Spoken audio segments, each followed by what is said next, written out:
Mga kababayan, mga katambay, si Kamanong po, nagbabalik po muli dito po sa Tambayan Makabayan para po magkomento po sa inyo. Samahan niyo po ang inyong lingkod.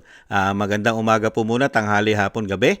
Madaling araw po sa atin lahat, saan masulok ng ating bansa o mundo tayo naroon. Naway maingatan po tayong lahat mga tambay. Ito po, komentuhan po natin mga tambay, ito pong update. Ito pong nakarang araw, nag-update po sa atin ng Vice President na talagang puspusan po at ginagawa na po talaga nila. Lahat ng kanilang makakaya ay ginagawa po nila para po mapabilis ang paglaya po ng ating dating Pangulong Duterte sa ginawa po kasi sa kanilang matindi po. Yung ginawa pong demolition job, grabe no? Ibang klase po ang gobyerno natin. Ginamitan po yata ito ng isang damukal na pere. Kaya po nila nakidnap yata ito eh. Ito mga tambay, pakinggan po natin ang balita, ang pahayag po ng ating Vice President. At komentuhan po natin mga tambay ang kanila pong mga plano at gagawin po para mapabilis po ang paglaya ng ating dating Pangulong Duterte. Pakinggan po natin at komentuhan. Habang nananatili si dating Pangulong Rodrigo Duterte sa International Criminal Court o ICC Detention Facility, patuloy ang kanyang kampo sa pagtatrabaho upang mapadali ang paglaya nito. Ayon kay Vice President Sara Duterte, ngayon ay plano nilang tingnan ang posibilidad na mapalaya ang dating Pangulo sa ilalim ng batas ng The Netherlands para sa agarang pagpapabalik sa kanya sa Pilipinas. Ngayon ay merong provision sa Rome Statute, yung interim release na tinatrabaho din. And then one of the discussions as well was your suggestions, folks, no? To go through the Dutch laws. Which he said, okay, you explore that. And then sabi ko, I can do that while I'm back in the Philippines na online na lang yung pag-aasikaso.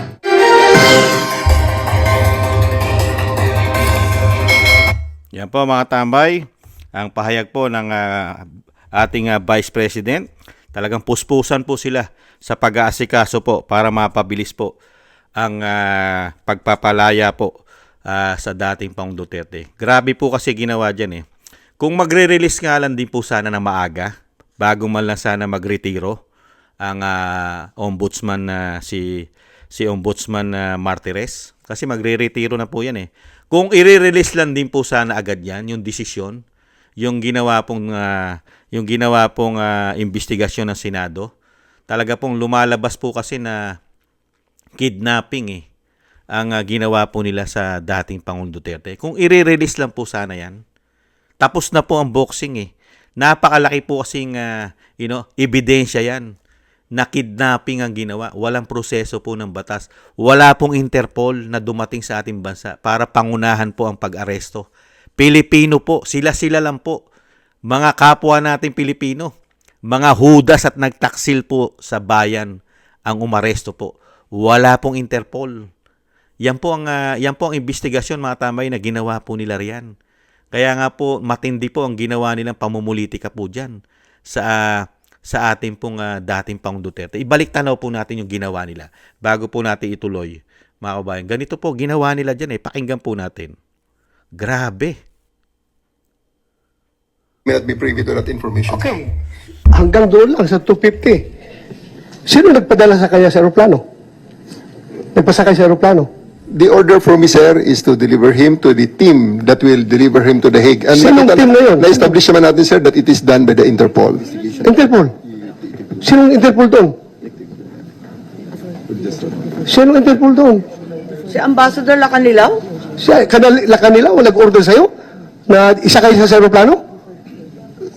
Sir, I think we have already established. Yung order ko is for me to deliver him to the 250th wing and deliver him to the team. Okay, nandun na siya sa 250 wing. Ngayon, pinilit mo siyang ilabas. Nakita ko pa yung matanda, humawak sa lamisa. Ayaw siya magpadala sa'yo. Ayaw niya sumakay sa aeroplano. Sino nag-order sa'yo na isakay siya sa aeroplano? Sino nag-order sa'yo? Can I defer the questions, sir? The answer to the questions to the SOJ. Consider No, I have a team of you're the people one there. there. Wala si SOJ doon. Ikaw ang nagkarga sa kanya sa aeroplano. Kaya tinatanong kita, who gave you the order?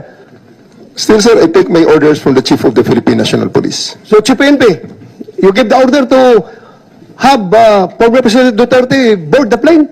Ma'am, I think that from the very beginning, the DOJ's advice was sought on every step of the way. Yes, sir. He gave the clearance to serve the warrant Yes, sir. of arrest. I am asking them because they are on the ground. Grabe, Sila ang no? nag-implement doon. Kaya, Chipimpe, you give the order to the CIDG? The order of to the CID is really to assist the PCTC when it comes to arrest po. So, sino nagbigay ng order kay General Torre na ipasakay sa aeroplano? It's always the guidance that ang ano po namin is really to assist ang PCTC po. Kaya nga, PCTC, were you the one who ordered the boarding of President Duterte sa aeroplano? Yes, General Alcantara, please. Mr. Senator, Madam Chair, I've said from time to time that my mandate is to coordinate our law enforcement agencies to comply with the requirement of the Interpol. Correct. I believe you, sir. Coordination ka lang. Coordination ka lang. Pero sinabi ni General Marvel na ikaw na nag-order sa That kanya. is the limit of my power. Yeah. That's- But according to General Marvel, ikaw daw nag-order sa And kanila that is- na isakay sa aeroplano si And that Pangulong is the Duterte. limit also of my authority. That's my mandate. To My have mandate him... is to coordinate, Coordinate. disseminate. So, for the record, hindi ka nagbigay ng order kay General Marvel na isakay siya sa aeroplano? Hindi. For the record. For the record, I am not the authority to order the arrest. Of the higher authorities. Grabe, no? Ay, tamo, sila-sila lang po nagplano talaga. Pati po ang Interpol, wala po sa ating bansa. Sila-sila lang po. Kaya nga po nakapag binasahan po ng warrant of arrest sa cellphone lang eh. Kung yan po ay tutuldo ka na ng ombudsman, kasi ipinasa na po sa ombudsman ng Senado ng Aimee Marcos, ng Senadora Aimee Marcos, para po makasuhan na ito. Kaya nga lang po, na pinakamasakit lang po, ibabalik tanaw lang po natin. 10 araw lang po ay binigay po dyan para po isubmit po nila yung counter affidavit po nila. Hanggang ngayon po, 1 buwan na mahigit, wala na tayong balita sa ombudsman. Ano na kaya nangyari? Yan po napakalaking ground po yan mga tambay. Kung yan po itatapusin lang ng ombudsman na talagang napakaraming nilabag na proseso ng batas at kidnapping ang ginawa nila, tapos na ang boxing. Napakalaking ebidensya po ng pamilya Duterte, lalong-lalo po ng dating Pangulong Duterte, ang proseso ng batas na ibinigay ng ating bansa, ng ating gobyerno ng binagawang Pilipinas. Grabe po. Nilamon po nila ang ating batas. Nilamon po nila ang ating judicial. Sila po ang nasunod, itong grupo na ito. Itong mga grupo na ito na nagtuturuan, DOJ Secretary, PNP Chief Marbil, at ang bagong PNP Chief ngayon na si Torre, at yung ambassador. 'Di ba? Yung sinasabi po hindi naman po ambassador 'yon. Yung si ano pangalan po noon? Si Tagliglaw ba 'yon? Nakalimutan ko lang po pangalan nakita niyo po nagtuturuan sila ron. Yung isang ambassador yata 'yon, 'di ba? At yung isa pong general. Grabe, no? Grabe po ang ginawa po sa dating Pangulong Duterte. Kaya nga po ipit na ipit po sila riyan Kaya nga nakakalungkot lang po. Inuupuan lang po yata ng ombudsman yung desisyon. Nagtataka lang po tayo, no? Kaya nga po dito, gumagawa na lang po ng paraan ng Vice President, ang Team Duterte, dahil nga po sa gobyerno natin ngayon, wala pong makuha na proseso o tinatawag na due process ang pamilya Duterte, lalong-lalo ang dating Pangulong Duterte. Wala pong makuha Kasi napakarami pong isinampang reklamo po yan. Pati po sa Korte Suprema ay nagreklamo po ang pamilya Duterte. Di po ba? Nireklamo po nila yung ginawa pong pag-aresto at hindi pa rin po tinutuldukan ng Korte Suprema po yung mga reklamo po ng pamilya Duterte dyan. Ganon din po sa ombudsman. Kaya po nagtataka tayo, tumagal na po ng napakatagal ang dating Pangulong Duterte. 3 buwan na po. 3 buwan na po mahigit ang dating Pangulong Duterte sa The Hague, sa Netherlands, sa ICC. Hanggang ngayon po, wala pa rin pong inire-release na statement sa actual o sa totoong nangyari sa pagdakip sa dating Pangulong Duterte, lalong-lalo ang Korte Suprema yata. At ganun din po ang ombudsman na dapat pong may makasuhan. Wala pa rin po silang inire-release sa atin. Yung 10 araw, inabot na po na mahigit 1 buwan. Nakakalungkot, ano? Kaya nga po ang Vice President, ang Team Duterte, Talagang nakabase na lang po talaga sila. Dahil unang-una, wala naman po talagang mahigit 30,000 na namatay diyan sa paglinis ng pulburon, 'di ba? Itong drugs against itong pagsugpo, yung drugs war against drugs, 'di ba? Itong war against drugs. Wala naman po talagang more than 30,000. Gawa-gawa lang po ito ng mga makakaliwang grupo. Sila lang po ang merong gawa niyan. At yung mga gustong magpabagsak dahil marami nasagasaan ang dating Pangulong Duterte, hindi po ba marami sinagasaan yan? Mga narco-politics, mga korap na mga politiko, mga drug lord, hindi po ba? At makakaliwang grupo. Nagsama-sama na po yata yan. At syempre po, tinatangkilik po at talagang tinututukan ng mainstream media. Di umano, hindi naman lahat. Di po ba? Kaya po ang Vice President, talagang sila po ay talagang grabe pong gipitin. At talagang demolition job talaga ang ginawa sa kanila. Ibang klase po pagiging demolition job ang ginawa sa kanila. Iba po, grabe po. Talagang ginamitan po ng pera. Ginamitan ng pera, power, at yung sinasabing kampi-kampi. At mukha yatang may nagpipinance pa yata. Mukhang may nagpipinance pa kaya, mga katambay, para dito. Dahil hindi po gagalaw ang ICC. Di umano, kung wala pong malaking pera yan. Dahil unang-una, nilabag na rin mismo nila yung sarili nilang rules, yung kanilang Rome of Statutes. Nilabag na po nila eh.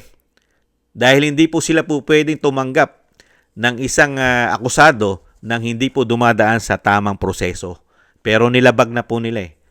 At ang isa pang napakatindi, wala na po silang jurisdiction sa ating bansa. Wala po silang jurisdiction. Kaya napakarami pong inilabag eh. Napakarami pong nilabag na proseso ng batas.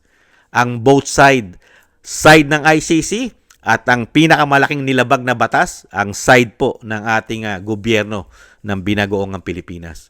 Kaya po dito mga tambay, gagamit na rin po ang Vice President, ang Team Duterte, sa pangunguna po yan. Siyempre po nila Attorney Kapman, ang batas na po ng DADS o ng Netherlands.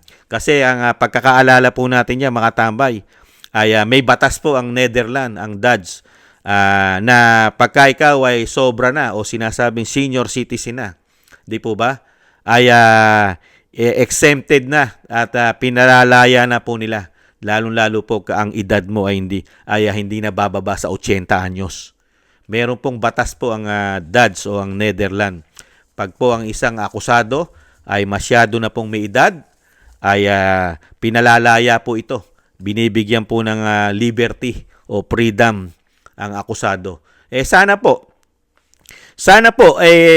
tugunan po at sana po masama po ang dating Pangulong Duterte diyan sa batas ng Netherlands, mga tambay. Sana po i-accept po sana ng Netherlands law ang dating Pangulong Duterte. Kasi kung sisilipin din naman ng Netherlands, ng DADS, ang nangyari sa dating Pangulong Duterte, mga tambay, talagang walang ground para ipakulong na ICC. Unang-una, yung proseso pa lang ng paghuli, maling-mali na. Yung pagsiserve ng warrant of arrest, maling-mali na. Wala puro ng Interpol. Yan investigasyon po na Senado yan. Walang Interpol doon. Puro Pilipino ang dumakip. Di po ba? Puro Pilipino. Nagsabwatan. At hindi po nakarating po yan sa korte. Wala po. Kahit sa lower court, hindi po nila dinala yan. Diretso na po sa eroplano yan. Mga katambay, di po ba? At wala pong warrant of arrest yan maliban sa cellphone. Kaya nga po itong General Marbil at si General Torre at itong DOJ Secretary at ang DILG at yung mga sabwatan system nila dyan, malilintikan po yan. Pag wala na po sila sa kapangyarihan, recorded po lahat yan. Yan po ay may mga investigasyon po yan. Yan po ay napakadali na po isampay ang kaso na yan pag wala na po sila sa kapangyarihan. Ngayon po kasi, pwede pa po nilang pagtakpan yan mga kabayan. Pwede pa nilang lusutan lahat ng ginawa nila dahil sila pa ay nasa posisyon. Di po ba? Pag wala na po sa posisyon yan, at sana po, pag dumating na po ang araw na sila na po ang lilitisin, sana po maisabatas na po ang bitay para po masampulan sila di umano. Di po ba? Sana po maisabatas na rin po ang bitay. Di po ba? Para po may mabitay naman di umano ng mga grabing politiko, lalong-lalo yung mga lumalabag sa batas. Hindi kaya? At syempre po yung mga magnanakaw sa gobyerno, masampulan man lang sana. Di po ba? Yan po mga tambay, syempre po napakalungkot din po natin mga tambay. Malungkot po tayo dahil unang-una, kung talagang si dating Pangulong Duterte ay nagkasala, sana nakakuha man lang ng due process, tamang proseso ng batas. Sa ginawa po kasi nila, talagang masasabi po natin, majority ng mga Pilipino, na walang kasalanan si dating Pangulong Duterte. Bakit? Puro paglabag sa batas lang po ginawa nila panggigipit. Kung talagang yan ay makasalanan at marami kayo binibintang dyan na natsugi, bakit kailangan nyo pang gawin na siya'y kidnapin at dapat nyo pang gastusan ng isang damukal na pera di umano? Dolyares at tayo pa nagbayad ng serbisyo ng eroplano, hindi libre yan. Dahil sa ating galing eroplano, pinanghatid yan. Binayaran ng taxpayer yan. Aminado ang Malacanang dyan na tayo nagbayad dyan. Di po ba? Kaya dyan pa lang makikita mo na talaga yung logic. Kung talaga may kasalanan si dating Pangulong Duterte, hindi mo na kailangan gastusan yan. Hindi mo na kailangan manuhol ng pera di umano sa ICC na daan-daang milyong dolyar. Di kaya? Sa Pilipinas pa lang, tapos na ang kaso niyan. Kung talagang yan ay may kasalanan, makukulong yan. Dahil unang-una, di po ba sila ang nakaupo? Kung talagang maraming kasalanan at chinugi, sila ang nakaupo, sila ang nagpapabagsak, napakadali nilang litisin sa Pilipinas yan kung totoo lahat ng sinasabi nila. Di po ba? Dahil sila ang makapangyarihan at sila ang nagpapabagsak. Di ba? Pero wala nga hindi nga totoo. At gawa-gawa lang lahat, di ba? Kaya nga po, para maging successful ang kanilang ginawang pagpapatapon, di po ba may pumuputok na issue ng pera at yung issue ng kidnapping, di po ba? Kaya nga po, hindi naman po tayo tangat, bobo at gago. Paano mo sasabihin na ang isang tao ay napakaraming chinugi? Ni kayo ang nasa posisyon, nagsama-sama na kayo, nagkampi-kampi na kayo, di umano, pati ang makakaliwa. Ni hindi mo lang niyo mahatulan sa Pilipinas na kayo ang makapangyarihan. Hawak niyo lahat. Kayo ang nasusunod. Sige nga, unbelievable. Di po ba? Kaya nonsense yan Talagang alam mo na talagang demolition job po ang ginawa nila riyan. Pagpapabagsak. Dahil hindi po nila kayang talunin yan. Hindi po nila kayang talunin. Lalong-lalo po sa malinis na halalan. Never nilang matalo ang pamilya Duterte. Lalong-lalo po sa malinis na halalan. Kaya po kailangan pabagsakin yata nila. Kaya po yan po Kasi may naghahangad di po ba? Kaya sana po, yan po ang hiling po natin mga kabayan at dalangin po natin, isama po natin sa ating mga dasal na sana po ay makita po at masilib ng Netherlands, ng Dutch government ang nangyari at ginawa nila sa dating Pangulong Duterte na talagang napakarami po na paglabag sa proseso ng batas, pati po ang ICC ay talagang nilabag at napakarami po nilang nilabag mga tambay. Hindi lang ang ating gobyerno. Masilip po sana din ng Dutch government yan, ng Netherlands. At sana po ay masama po at i-accept po nila at talagang masama po sa batas nila ang isang dating Pangulong Duterte dito po sa batas ng Netherlands. Lalo-lalo po sa mga may edad na o senior na sinasabi nila na nagiging malaya o magiging magiging libre ka na sa mga inaakusa sa'yo. Pero ang dating Pangulong Duterte, wala naman pong kasalanan ito Bakit kailangan mo ilibre? Dapat nga rito, palabasin mo na agad dahil wala namang kasalanan. Di po ba? Trabaho ng isang Pangulo. Na protektahan mo ang iyong nasasakupan, ang iyong mga kababayan, ang kapwa mo Pilipino. Lalo-lalo na po sa pulburon na nasasakop na tayo ng narco-politics. Di po ba? Napakalaking porsyento na po. Ilang milyon. Ibabalik tanaw po natin, ilang milyon ang nagparehab. Milyon! At isang damukal na rehabilitation center ang napagawa. Ngayon po ba, marami po ba nagpaparehab ngayon sa panahon po ng binagoong Pilipinas? Marami po bang nagbabalik loob para magparehab? Meron po ba? Ang dumadami po ngayon, pulburon. Hindi po nagpaparehab. Ang dumadami po ngayon, pulburon. Laganap sa buong Pilipinas. Bulto-bulto. Tuni-tunilada. Yata. Yan po ang lumalaganap. Hindi po lumalaganap ang nagbabagong buhay. Hindi katulad ng panahon ni dating Pangulong Duterte. Mas dumadami ang nagbabalik loob. Nagpaparehab. Ngayon, baliktad na po ang sitwasyon ng ating bansa. Mas dumadami po ang addictus. Grabe. Unbelievable. Kaya po mga tambay, sana po sa lalong mabilis ay talagang mapalaya na po ang isang dating Pangulong Duterte na wala pong kasalanan at wala pong ginawa at nilabag sa batas. Trabaho po ng isang presidente na protektahan ang mga normal at mabubuting Pilipino. At yung sinasabi po na nagkaproblema dyan sa pagsugpo, sa pulburon, choice nila yan eh. Choice nila. Choice nila maging addictus. Choice nila maging kriminal. Choice nila yan eh. Choice nila maging masama. At choice nila na sila ay nagbebenta ng pulburon. At siyempre, choice din nila maging drug lord. Di po ba? Binigyan na nga sila ng pagkakataong magbagong buhay. Iwasan nyo yan. Huwag nyong tangkilikin yan.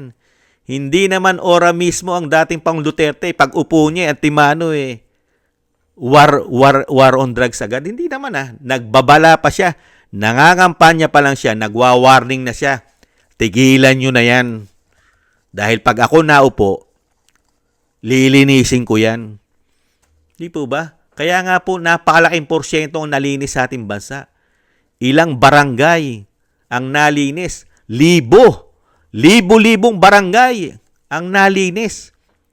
At talagang napatunayan po natin na milyon-milyon pala ang addictus sa ating bansa. Milyon ang addictus.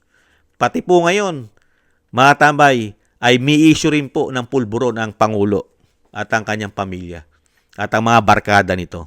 Di po ba napakalala? Napakalala ng ating bansa pagdating po sa pulburon. Yung naglinis at napakatinong presidente na pinoprotektahan ng matitino na wag na tayong halos buong bansa ay makuha ng pulburon, ay siya pa pong pinatapon sa dahig, mga kabayan. Ganun po talaga Wala tayong magagawa. Yung nakaupo ngayon yung nakaupo yata ngayon ng protector hindi kaya? Nagtatanong lang mga kabayan. Hindi kaya protector ng coke sa pulburon? Hindi kaya? Sana po mga tambay ay katigan po ng Dutch government ang mga gagawin po proseso at syempre po ng team ng dating Pangulong Duterte. Sana po, isama po natin sa dasal. Maraming salamat po mga tambay sa naagusto po ng Tambay Makabayan sa YouTube at TikTok. At ganoon din po sa ating mga taga-panood, taga-tangkilik. Maraming salamat po mga kabayan. Thank you po sa inyo. At syempre po, maraming salamat din po sa ating mga subscribers. Thank you po. Mabuhay po kayo mga kabayan. Ingat po. At thank you rin po sa mga nagbibigay ng biyaya. Shoutout po. Kingston 123 ng Hong Kong, Eric Hershio ng Canada, Jake Yahut 4531 ng Maisog, California, USA, Gina Ray Solid DDS ng Berlin, Germany, Julieta Celona ng Sydney, Australia, Baby Roman at Ate Isa ng Cagayan, Jem Aris ng United Arab Emirates, Jobilin Watanabe ng Japan, ako si Pilam, Annie Joe, Teodorico Erguisa Jr., Arfel Villacorta, Wills Bubbles 5697, Rosalina Team 888. Thank you po sa inyo mga kabayan. Maraming salamat po sa mga biyaya na pinagkakalob. Thank you po. At syempre po, salamat din po sa mga nagko-comment, like, share, and subscribe. Thank you po. At syempre po mga kababayan, syempre po yung dasal at panalangin. Isama po natin sa ating mga dasal at panalangin na maingatan po ang pamilya Duterte. At syempre po makabalik na rin po sa lalong mabilis sa ating bansa. Mga kabayan, maraming salamat po. At paalam po muna mga kabayan, sa muli. Magbabalik po tayo. Thank you po. Paalam po muna. Ingat po mga kabayan. Paalam.